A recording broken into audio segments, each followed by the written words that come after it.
This is a Viking fort, likely over 1,000 years old, situated atop the beautiful peninsula of King's Cross Point on the Isle of Arran, Scotland.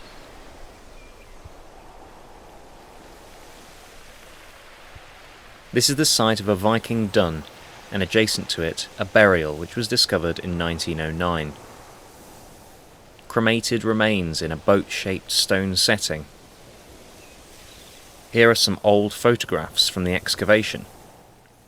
It contained a whalebone plaque and a Northumbrian coin showing Archbishop Wigmund, which would date it to around 837 to 854 AD.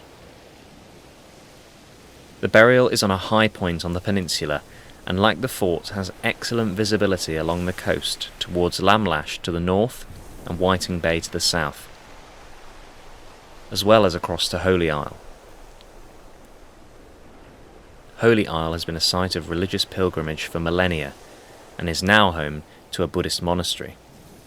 The fort is clearly visible, especially when the sun is low, showcasing the beautiful circular outer bank with an inner ditch and central enclosed area. In these old photos from the 1950s, you can see the area of the burial and of the fort.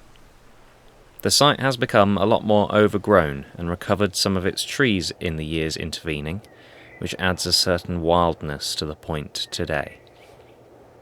During the Viking Age, Arran was owned by the Norwegian crown until it was absorbed into Scotland in the 13th century. King's Cross Point is also significant in the story of Scotland for other reasons.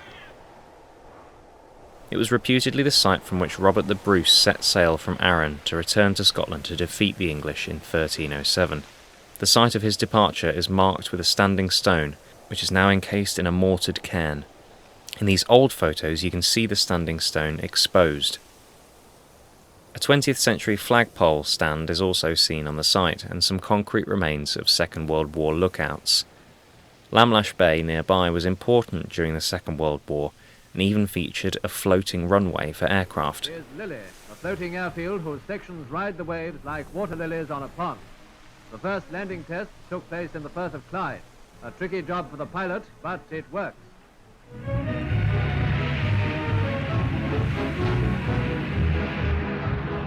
Equally successful was the rocket-assisted takeoff from the airstrip, which should have a very big future in the world of civil aviation.